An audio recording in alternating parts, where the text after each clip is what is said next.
Hi, it's Larry Herb, Xbox's Major Nelson. Welcome to the official Xbox podcast. Your friends here at Xbox, direct from inside Xbox every week, or most weeks, to talk to you. This week, we've got Rebecca over there on the right, Malik over on the left. Malik of the week, welcome to the show. Good to see you guys. Excellent pointing, Larry. Well, it's so fun because it's this way, it's that way. I don't even know anymore. It's too difficult. Everything's reversed. But anyway, good to have you back, Rebecca and Malik. You're sitting in because Jeff is out doing whatever. I don't know. He's doing whatever Jeff does. I have no idea. He blew us off this week. It's okay. Thank you. Starting the new year off right. That's right. But it's good to see you guys. What a week. We got some news to talk about. We have some cool stuff, but I want to get right in and I want to start with Malik, but every time I ask you what you're playing, you always tell me Apex. So are you gonna surprise me this week, pal? That's true. Well, Larry, I realize I gotta switch it up here. What am I playing? Well, funny you should ask. There we go. Say no to humans. Okay. You can't see it. Say yes to Game Pass or Yes. High Life on Game Pass. Oh, You're all in. Oh, look at you. You are all branded. there you go. Of course, here's why I'm all in, Larry and Rebecca. The aliens are our overlords. Okay. I don't know if y'all know that. And so when they come to abduct us like they do in the game, High on Life in Game Pass right now, they're going to look for who was like on their side before it all happened. And I'm sorry, I'm looking at you two and you all look like humans.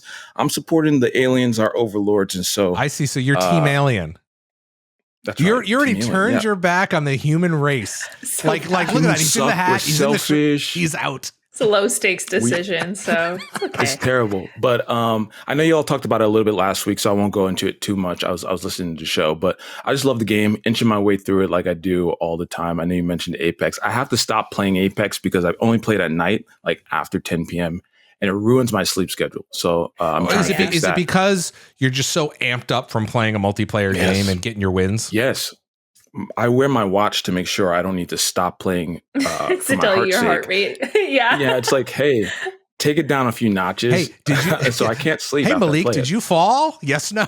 Yeah, exactly. Should we call the ambulance? And so I've been playing High on Life, inching my way through, but I also am also inching my way through Somerville, which I know came out a few months ago. It's funny. But I just love it. I've been playing that as well, Malik, and it's I don't know, Rebecca, if you had a chance to play Somerville, I know you were Tell busy. me about it. Yeah. It's Malik, I'll let you do it because I started playing it and I keep going back to it. Talk about it if you would, please, Malik. Sure. So one of my favorite games of all time is Inside. It is made by Playdead, and the co-founder from Playdead moved over to a brand new studio called Jump Ship, and they just shipped the game, Somerville, a few months ago back in November. And the game it's really very much like Inside in that there's no dialogue. There's no cutscenes. It's kind of like a 2D scroller. I think there's a little bit Sounds more nice. 3D depth in this game than before. But yeah, I would liken it to like a Jordan Peele film. If you all have seen like Us or Nope, where like you're not sure the exact plot that is happening, but after a series of events that are taking place as you traverse through the game, you're starting to pick up on tiny little pieces. Super short game, which is a testament to the fact that I only play in small bite size that I haven't finished yet, but I should be finishing it tonight.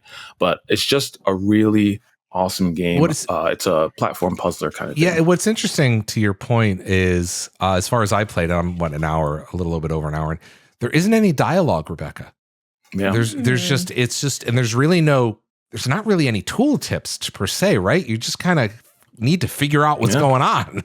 So it's a very clean design. I mean, it's got a very Scandinavian-esque style to it in terms of very clean design and geometric shapes and things like that. So I really do. I haven't finished it yet. So check it out. Game Pass. Highly recommend. I'm looking at it now, and no dialogue, no cutscenes definitely appeals to me. I feel bad, but I'm the girl who always skips over like cinematics. I do too. I get yelled at by some of the hardcore people on the team, like Jeff and some of the other people. They're like, yeah, if I'm just like, I want to play.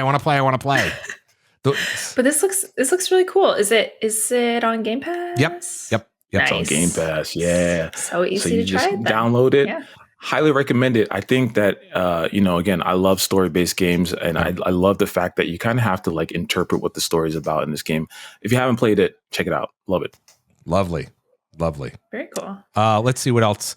So that's what you're playing. I'm playing. I've finished up a bunch of challenges in Halo. I use Halo. People see me playing Halo a lot.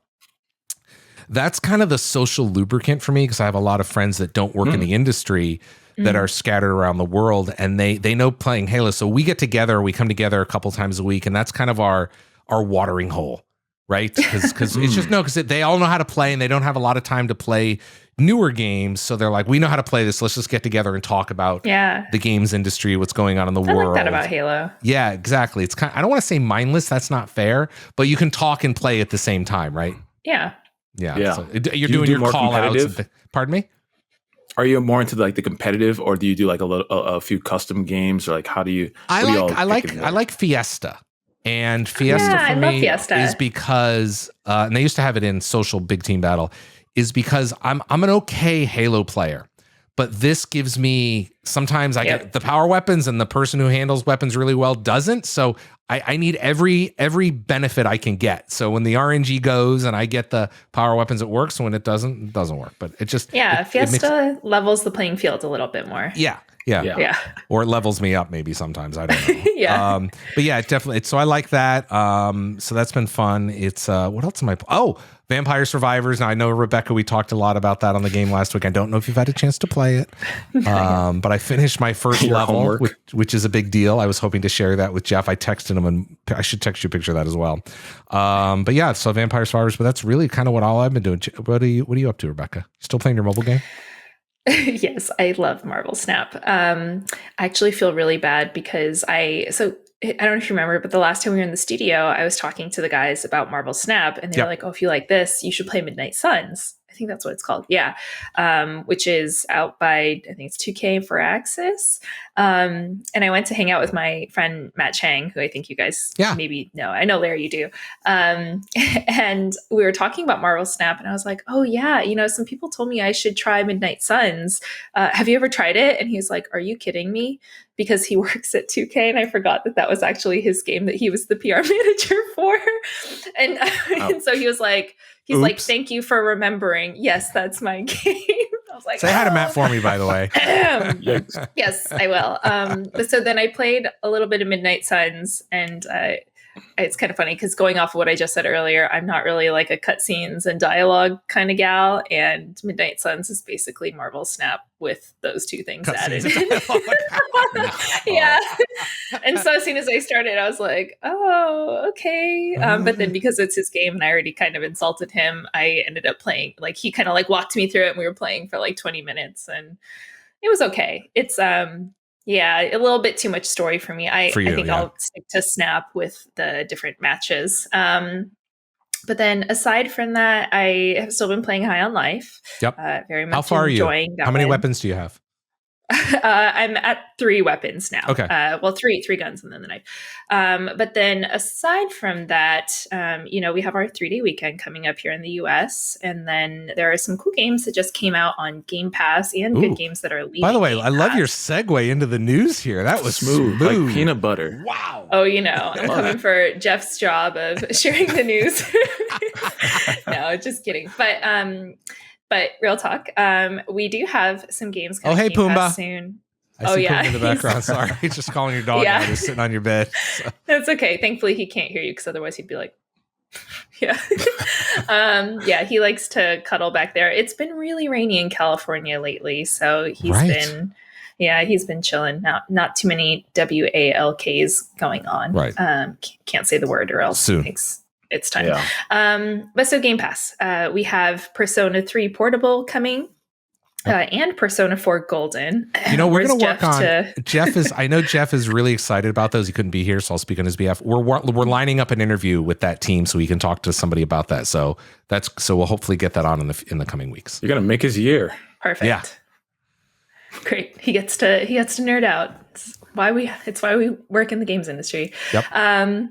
We also have Monster Hunter Rise coming next week on the 20th, which I'm pretty excited about. I tried a little bit of Monster Hunter back in many years ago, but we have a couple folks on our on the Xbox PR team who are pretty well versed in it. So I wanted to give it a shot and kind of get some pointers from Alicia specifically. She sounds like she really knows what she's talking about. So. I gotta tell you, that's what's great about working on our team. We all work on the comms team, and frankly, everybody at Xbox.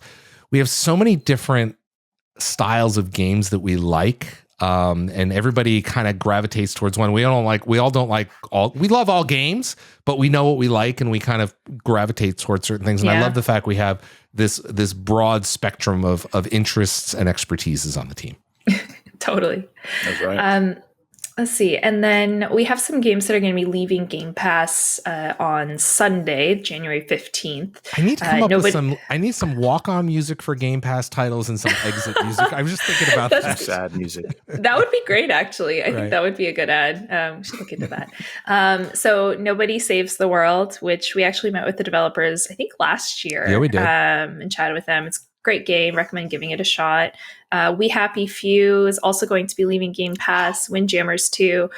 There's the full list of games that are coming and going on Xbox Wire. You can also check when you're in your console, when you go to the Game Pass section. Oh, yeah. You can scroll to the bottom. It'll kind of tell you what's leaving. So if you can't remember when next time you're on your console, you can go check it out. Yeah, good tip.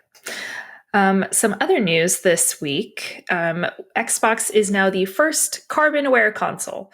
What that means, I'm still figuring that out. But yes, Malik? Oh, I was saying number one. I was doing number one song. Okay, great. I thought you were like, I have a question. I was like, okay. No. I was like, good. Someone else doesn't know what that means. Just kidding. But so, yes, this is basically an update on what we're doing with sustainability and trying to be more conscious of our impact on the environment, how much energy our consoles are using. So a few different things. Now the console can, depending on your settings, wake up and install updates, install games at a time that's best for your local energy grid.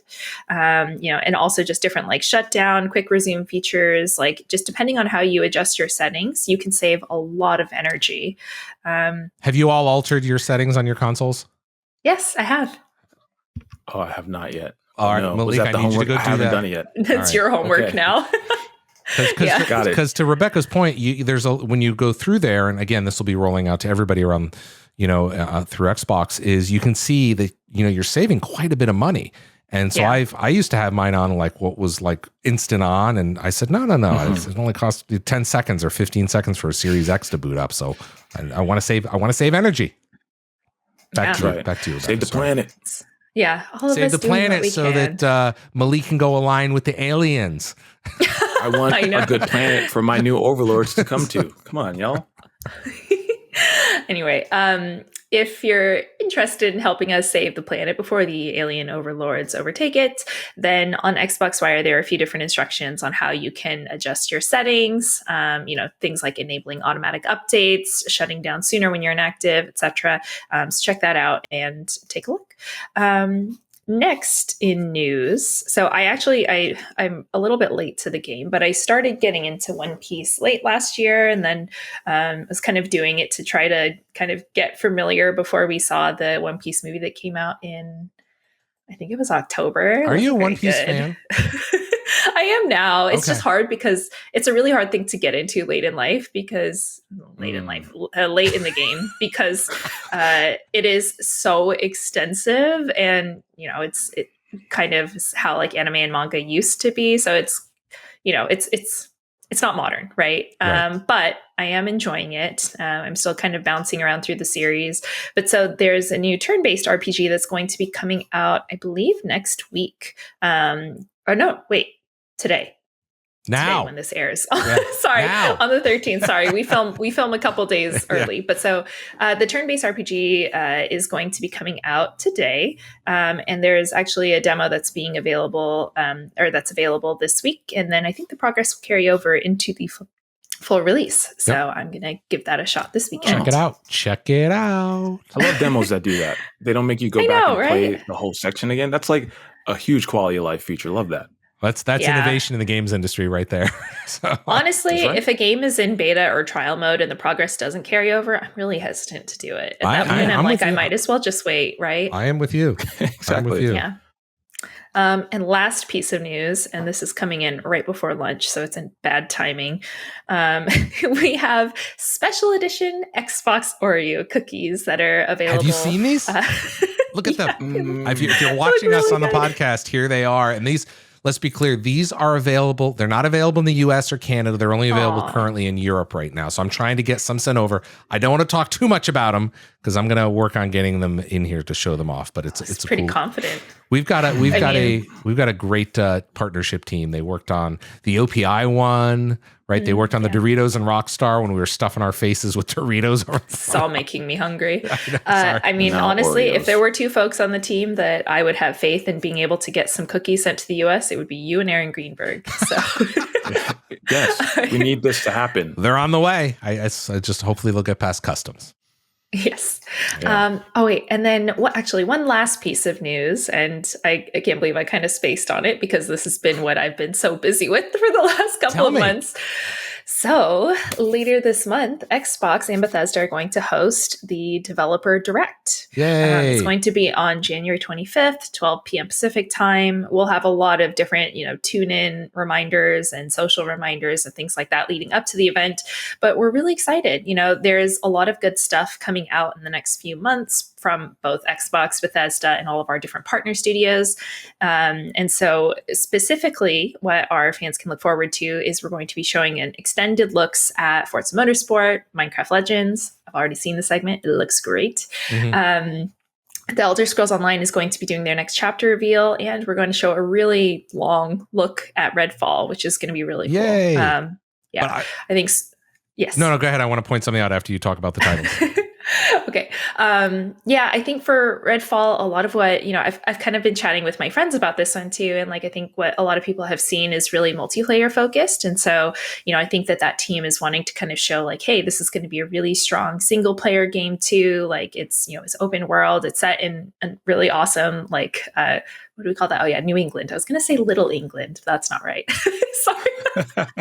Mini England setting. New England. My bad.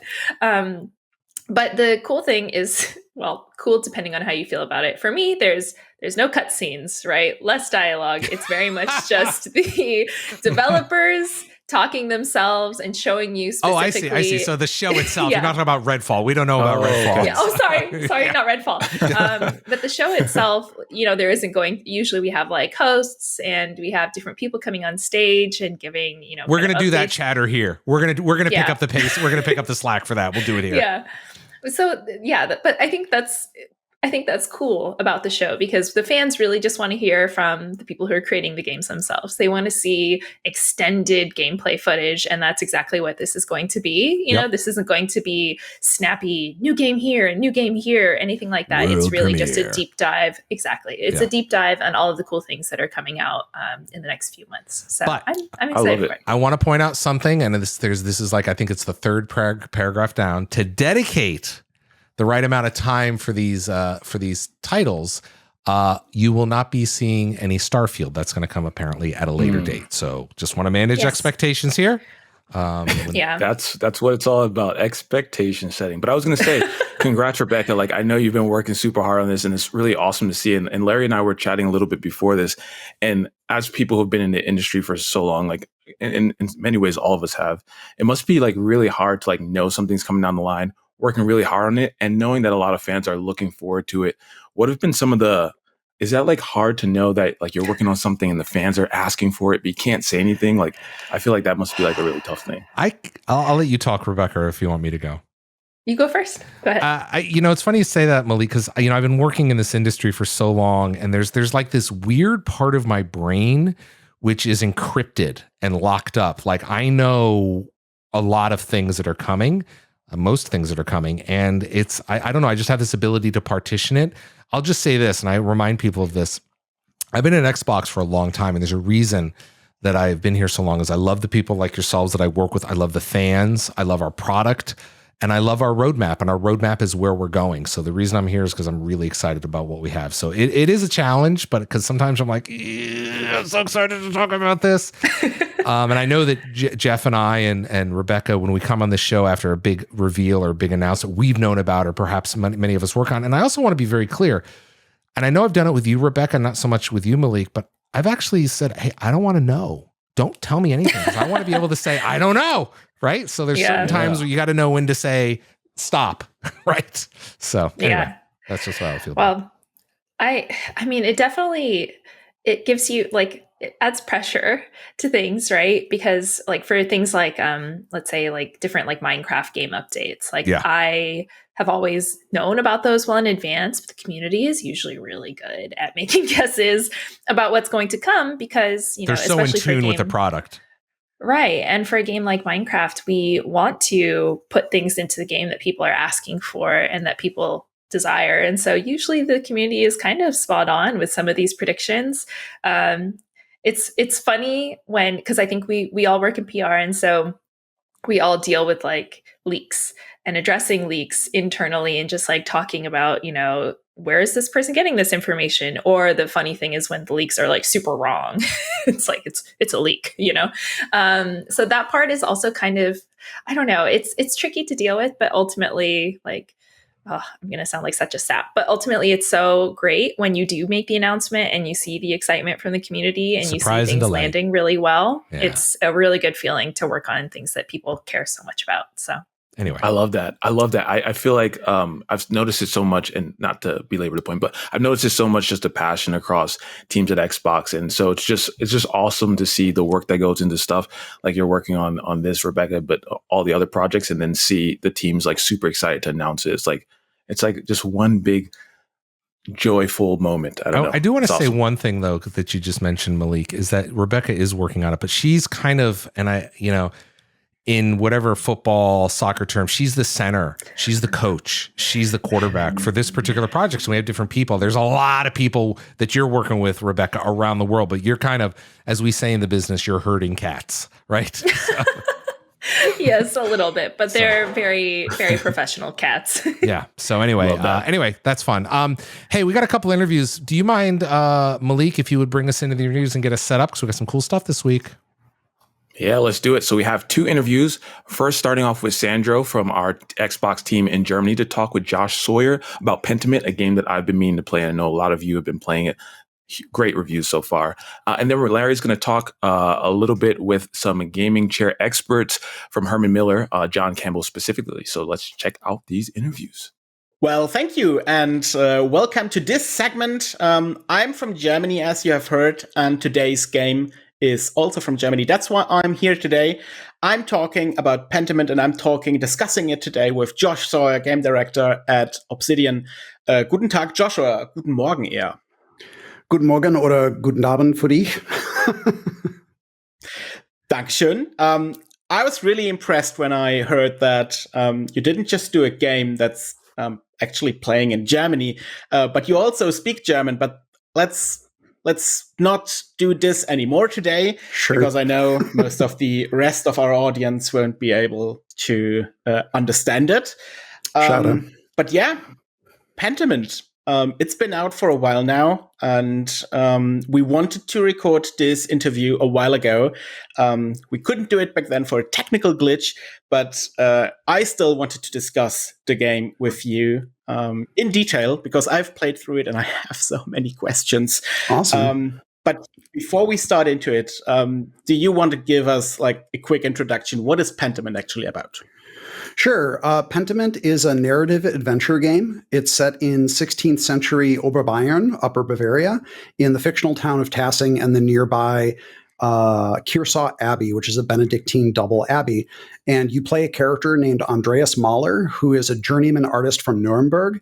And he is completing his Wanderjahre, the years during which he sort of travels through Europe, learns from different masters, and then returns home to become a master in his own right. But while he is staying and working at Kearsau Abbey, he becomes wrapped up in a murder. His friend at the Abbey, Brother Piero, is accused of the murder, and it's up to Andreas to prove that someone else did it. And there are multiple suspects, and it's never really quite clear exactly who did it. But that one murder then turns into multiple murders and a conspiracy that spans over 25 years. And you get to see Andreas and the people around him change over that time. And it's been so very, very positively received. I loved it. I loved every single second of the game. I'm pretty sure like we don't want to spoil the game and the story, especially the ending, to anyone. So we will probably have to keep this bit to after the recording because I want to know what I did wrong and where I did right. But the first thing that really popped out when I started it up was the very unique art style and the intriguing storytelling of it. Like, just with text, like it's actually like a book, is it? How did you come up with that? Because it's so different from what I expected, at least. Yeah, I had some ideas for the art style. I really knew that I wanted to rely on something that felt inspired from the late medieval and early modern period. And the 16th century, really in this time, was seeing the end of manuscript production, or most manuscript production that is handwritten and illuminated books, and it was moving into the realm of print. So I wanted to borrow elements from both of those things, and I approached our art director, Hannah Kennedy, who's extremely talented, and I said, this is kind of what I'm thinking of. This is the perspective I'm thinking of. These are the sources I'm thinking of being inspired by. Then she went and she did a bunch of research on her own, gathered that reference together, and then created the art style you see, which looks very period appropriate, but it is not a copy. It is a synthesis that Hannah created. And I'm very, very happy with it. Yeah. And like it was said a lot of times that it kind of looks different, but at the heart, it's still an Obsidian game. It still has that Obsidian DNA. Like, I felt that, but what is it exactly? Like, how can I point a finger to what is an Obsidian game, even if it looks completely different than any other Obsidian game now? Yeah, I think the things that people respond to that feel very Obsidian in this game are the character development. We have a large cast of characters that are really diverse in sort of personality and background. And the way they talk, I think, feels very human. Their relationships are very human. And you have a lot of choice within the story in terms of how you interact with people. The choices that you make can have big consequences over time. And I think all of those are things that feel very integral to the type of games that Obsidian makes. Well, I can just echo that. When I played it, I felt so much love and sometimes anger with the characters. It was really well written, and the ending. Like we can't discuss it now, but I have so many questions. Did you, like, while I played it, I often asked myself, did I do the right thing? And obviously, is there a right way through Pentiment? No, there really isn't. One of the things that I had found when, I like a lot of detective stories or detective films or detective games, but in detective games, the thing that I never really liked so much is that they feel very puzzle-like, in the sense that there's a certain logical combination of things that you need to arrive at, and when you do, you find the true answer that is definitively true. There are some games that subvert this a little bit, but I was thinking about the genre, and I was also thinking about the difficulty of determining guilt, for example, in an era when there's very little science to use. There's no forensic science, really. There aren't really even police. And the way investigations are done is really foreign to what we would understand. And the ambiguity of that was really kind of scary. And I thought that it would be interesting to put the player in a position where there were people that were quite plausible, but their time and their ability to really figure out the answer is extremely limited. And the best they can do is figure out the people who are likely to have done it and then make a choice and hope for the best. And that's never going to really feel great. And you're never going to, if you so bad. I know. And like, even a lot of people, like, there's one person that a lot of people gravitate towards, especially in the first act. And it doesn't feel satisfying when you see them punished for it. Because it's messy and it's not the thing that you expect it to be. And you have to live with that. And the community reminds you of the things that you did, and it feels bad. Yes, they do. So that was kind of the focus. It was to try to make the player kind of live with that ambiguity and accept that they're forced to do something that's kind of just inherently unpleasant, and they just have to make the best of it. Well, you did an amazing job of making me feel bad about my choices, because I actually felt bad. Now, looking at the era and the location of the game, being from Germany, if I was a game director, obviously every game would be playing in Upper Bavaria. It's actually quite near where I live. I'm from Munich. So Tossing, even if it's not real, I say it's right around the corner here. But you're not from Munich. You're not from Germany, Josh. You're from California. So why are you so interested in this time period, in the location, and also like why do you speak German in the end? Yeah.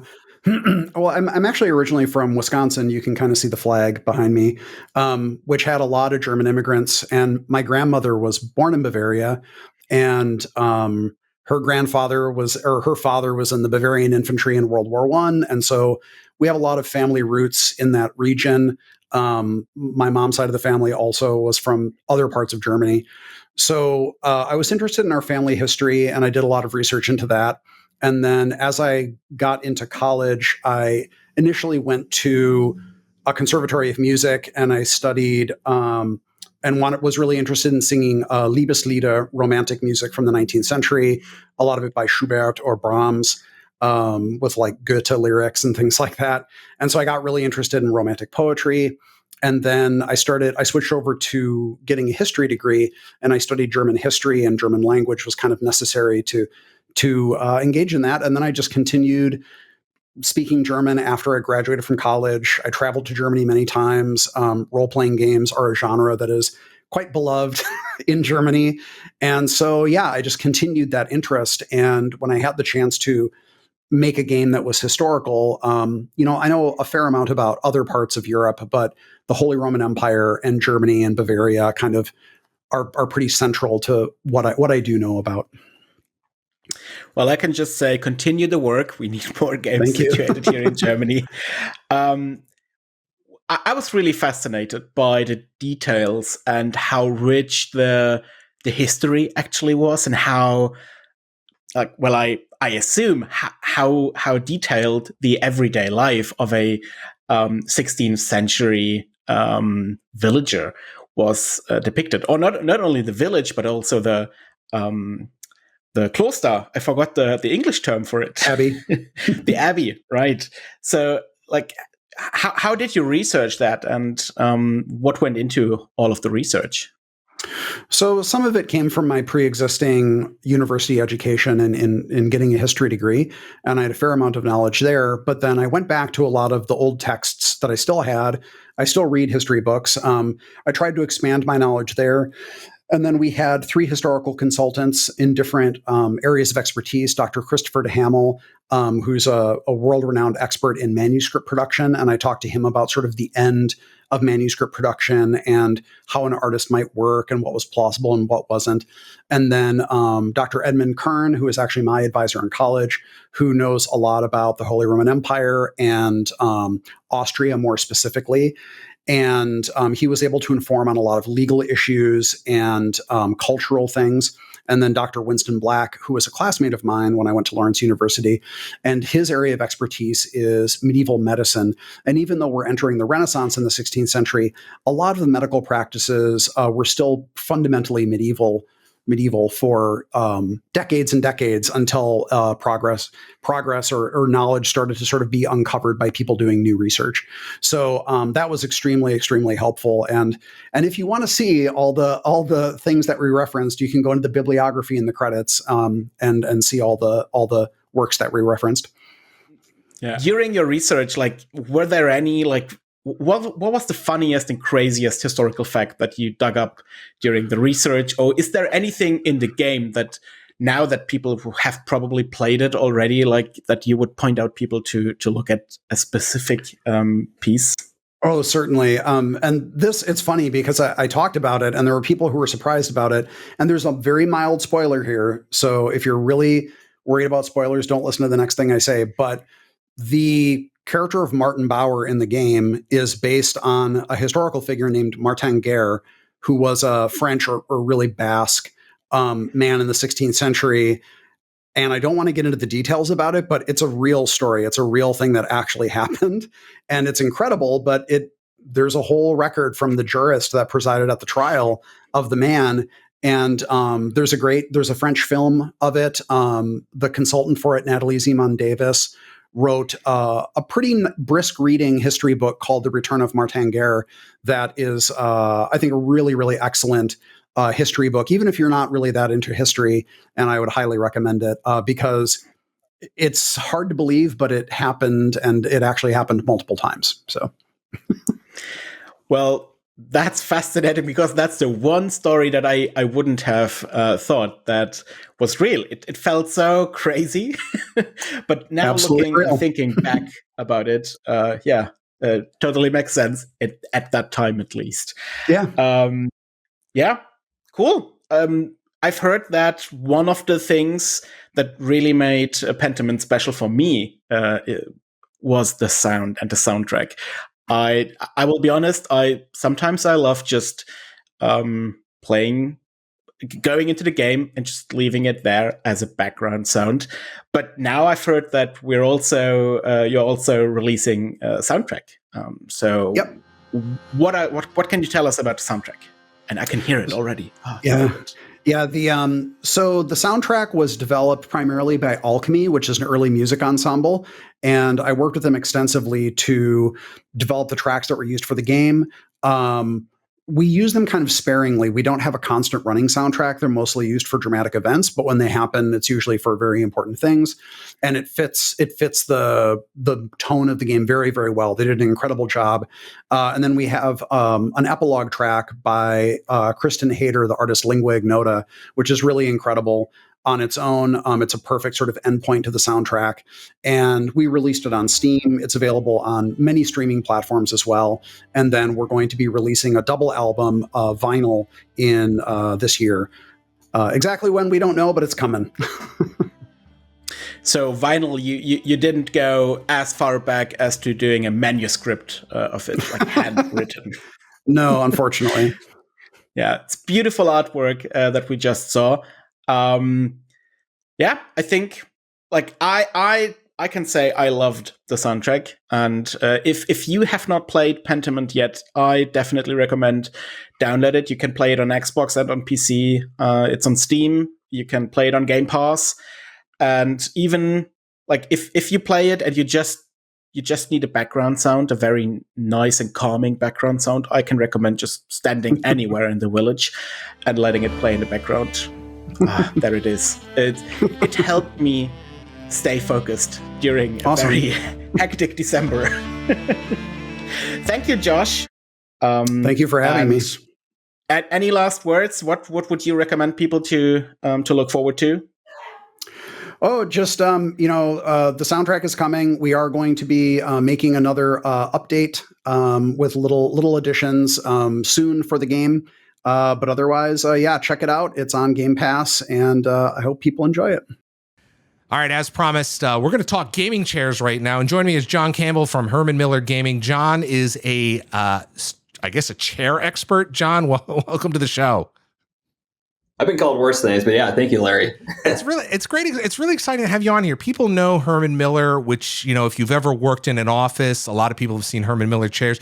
Herman Miller has an incredible lineup of chairs and furniture, and some of it is, I know a lot of people love Herman Miller stuff for its design, but you've drifted into the gaming sector, and I know I had you on a couple of years ago when you released the very first gaming chair that Herman Miller worked on, and I'm having you back again to talk about the next one. So tell us a little bit about it.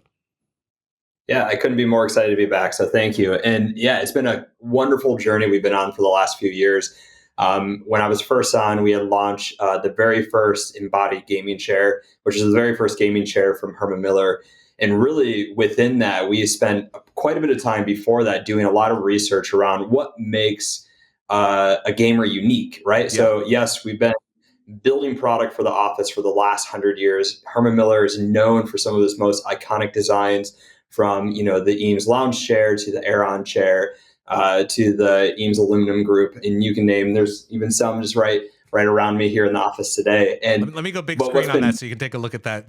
That's a chair. That is a chair. Yes, that is one of our iconic pieces. That it is quite amazing, and it is one of these things that I think when people think about Herman Miller, they're really kind of they're pulled to these classics. Yeah. And that is something that will always be around and is something that we celebrate. But also, as we look to the future, we're really looking at gaming as an opportunity to go in and solve some of the world's hardest problems and challenges. So as a human-centered design company, really what we're doing within the gaming space is looking at gamers and saying, what are the major that they're faced with today? And how can we start to develop product uniquely for them? And Embody was that first step into the space, which we talked about a few years ago. And since then, we've been back in the lab with the mad scientists thinking about what can we do next. And really what we came up with is bringing a chair that had all of those ergonomics in that specific feature that made it a gaming chair, and really bringing it to even more people, which is the Vantum chair, which I can do a quick spin for you. Well, I could do one too, because you guys sent me one. I could do one too. It's not as, you've got the red one, I've got the white one, but this is, let me roll the full product view here, which you guys provided. This is it right here, right?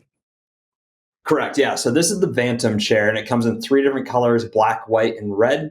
And really what makes this chair a gaming chair is being able to support the player's unique posture. So that more forward-leaning posture. And it does it in a way that is actually, you don't have to adjust anything, which you're seeing adjustments here, but the forward lean is automatic within this chair. Right. But you can't just do a forward lean, because all chairs do that. You have to then think about what changes when you're in that posture. And one of the biggest additions of the product is actually this support up in the top part of the chair. So this is supporting your thoracic region of your spine. And when you're in that forward lean position, that's actually the area that's lacking the most support when you're leaning forward. So the combination of the lean plus the additional support is what makes this chair truly revolutionary. And we can kind of see it right here. And let me back up a little bit in the video. We can kind of see this area right here that you're making reference to. Is that accurate? Correct. Yep. That is the thoracic support. So we can all learn about our spinal back from our days in biology. Now, it's interesting because, gamers, I talked a little bit about it in the rest of the show, but we're so concerned about the display and our headphones and our mouse and our keyboard or our controller and, all the other, and of course the game. But this is, some people don't think about their chair. And I know that, this is the Vantum, which is what we've been talking about here, is it's available. I think it's a $795 price point right now, correct? Correct. Yeah. So it's being sold today online at hermanmiller.com or store.hermanmiller.com. Yep. At $795, and you get the 3 colors like we mentioned already. And what's great about this product, it is actually designed in a way that if you are a mouse and keyboard, and if you're a controller player, it will support your unique posture. We see controller players as they play connected to a PC. There's still or that console. slightly or console, yes. There's that lean forward, but we're seeing more of that console and PC playing happening at a desk. And the need to be able to have a chair to support that, as opposed what you could roll this into the living room, and play very comfortably in your living room, but also support the player in that forward lean, no matter what they play, has been really exciting to watch players being able to now have. Yeah, I mean, I've used it here at my desk. This is my gaming PC and my work PC, and then I can actually spin it around, and then I got my console back here. So I'm using it kind of in both scenarios. Now, one thing I noticed with this is that we've seen gaming chairs, and I know you've seen these over the years. Everyone's got a gaming chair, and they kind of all look the same, right? They're kind of like somebody's just throwing a logo on it, and they're coming out of one base factory somewhere in the planet, but these, Herman Miller, this is what you do. You design chairs. So you didn't just take something that's existing. You took your company's many years of knowledge and put it into a gaming chair. And that's what's really exciting about this, right? Absolutely. I mean, we have some of the engineers still here at Herman Miller that designed the Aeron chair and have the knowledge around how to properly support ergonomics across a really broad population. We've taken all of that expertise and skill, and we've immersed them deeply into the gaming space. We do this through our partnerships. We do this through all of the internal teams that we have here at Miller as well, in addition to a brand new performance lab that we're building out in LA. And these are the spaces and the areas that we sit and learn everything that's unique about the player, and then start to take all of that rich history and knowledge and understanding about the human form and applying that to gaming, so that you can then take a chair that today is actually looked at as much more of a billboard, right? That's really what chairs are used for in the gaming space today. Yeah, there's usually a logo back here or something like that, right? There's a logo, there's something on it, there's some kind of, it's really not meant for the player at that point, right? And what we're trying to do is actually turn these things, chairs, into performance gear. So this is as important as your controller, as important as your keyboard, as important as your mouse, right? And your chair, we say someday, we hope, when competitive players walk out on stage, they will walk out on stage with their own chair, which is actually, if you think about it, isn't revolutionary, but it is revolutionary within esports and gaming. Right. Now, you talked about all the work that your team has done. You know, you're the head of gaming over there, which is a fantastic title. What does it mean when you walk into a meeting with some of these engineers who have worked on Office? Do they? Because I know at Microsoft, because we make Office and Windows, and that's kind of the work side of the house, whereas we're the play side of that. Do you have the same, like, what are you doing in here? You're gaming, or do they really understand it? They understand biomechanics better than anyone else for the seated posture. Yeah. What we're now bringing them into a new world is athletics, right? So what we focus on is the seated athlete. And there's things we're actually finding there's some old ways of thinking that we're moving away from because they don't actually support the player in the right way. One of them being thermodynamics. Thermodynamics has always been the idea of like pulling heat away from the body to keep you comfortable. What we're actually finding with gamers in some places, in some areas, is we actually have to regulate heat, not necessarily cool them off. So there's an idea around keeping the body at an optimal temperature to be able to improve things like decision-making and reaction time. Just like you were, if you were an athlete, you wouldn't just show up at the track meet and run your race. You would warm up, you'd stretch, you'd do all that, reach that optimal temperature, then go run. Do you find that you know, because you're the seated experts, as you just said, that when you're talking to gamers, and certainly pro gamers are one aspect of it, but there's a lot of folks who spend a lot of time in front of their PC working or gaming that perhaps are not in peak physical shape, like yourself or some other folks.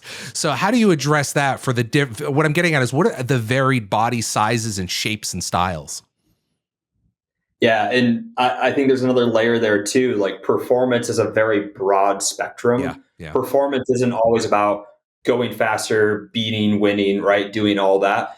Performance can be translated into comfort, right? So the number one thing that gets in the way of either your work, your play, or, you know, just hanging out with your friends online can actually be discomfort. So high performance chairs, no matter who you are, if you're competing or if you're, you know, playing Fall Guys or whatever it may be, right? Like, you're what you want to achieve is comfort. Yeah. So you can continue to do the thing that you want. But yeah, across all different body shapes, this is the really great thing. This chair specifically will fit from the 95th percentile to the 5th percentile. So we spend, it seems like almost too long some days as we go through development, looking at every single, like, what is the length of your femur? What's the length of your, you know, your torso, and being able to measure that across all data sets, both North America, European, and Asian and South American data sets, and being able to ensure that our chairs can fit the broadest amount of people in the population. For those folks, I mean, we talked about the Vantum and the chairs, as you said, available now at hermanmiller.com for $7.95. For those folks that can't afford a gaming chair, not yet, perhaps they will in a few years or later this year. But for those folks that are just sitting on their regular chair, maybe they bought at Home Depot or at Office Depot or something like that, what are some tips you can give us to kind of optimize what we should focus on to at least help us the best we can with what we have? Yeah. First and foremost, movement. So don't stay sedentary for too long, because yes, you are in a suboptimal product at that point, or a solution isn't supporting you. So the number one thing that you can do is actually set yourself a timer, which as a gamer, I get myself lost and 4 hours can disappear, right? Right. And it's because I'm so stuck into that game to do whatever I was doing. But set yourself a timer to be able to get up and move every 20 to 30 minutes is really important for you. And then the other thing that you can do as well is to think about your posture in these chairs that are non-Herman Miller gaming chairs. Think about it in a 90-90-90 position. So making sure that your chair is at the right height so that your feet are flat on the floor and your legs are at a 90-degree angle. But I want to actually pause here on this very thing. The Vantum chair actually has a much shorter seat depth than all other chairs. And the reason why it does that is because this chair is actually intended to sit at a much higher height. So instead of a 90-90, your body in a 90-degree position, what we found is that a gamer, when they're in that forward position, actually needs to offload that weight onto their feet. In order to do that, we're actually looking at opening up the leg angle beyond 90 degrees into about 100 degrees and a little bit beyond that. So you sit at a much higher height and you don't need as much of a deeper seat depth. So it is, I know, who would have thought we're revolutionizing the way that you sit, but It is really true. Well, no, the reason I'm kind of smiling is because when you guys sent me the chair and I set it up into my office, I was like, am I too big for this chair? Because I was leaning forward. I didn't understand what was going on. And then I had to read about it a little bit to go, oh, this is actually, as we say in the business, by design. Correct. Correct. Which it is one of the big, like, we've been training, Herman Miller has been training people to sit in that 90-degree posture for quite some time. So now what we're doing is we're going back and trying to retrain people. And actually, when your chair is designed properly, you can sit in a much higher position, and it is much healthier for you to be able to sit there, especially for gamers who are perching. Well, John, I appreciate all the work you guys have been doing, and it's fascinating. And people should go to hermanmiller.com. Check out the Vantum gaming chair. It's available right now. You can kind of see it here. This is their website.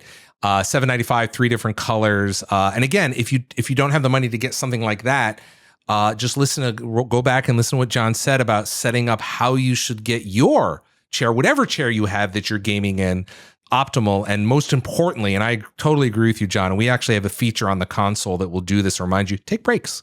Take breaks and get up and walk around. I mean, it's the simplest thing you can do. Go get some water, go get some fresh air, and then come on back in. And that will keep your body kind of ready to go. So your next posture is your best posture. So there you go. All right, John, listen, John Campbell, Herman Miller Gaming, great to have you on again. Congratulations on another amazing product. We'll get you on again in the future because I know you guys are not done in this space. You're going to keep innovating, right? Absolutely. We got a lot more to come.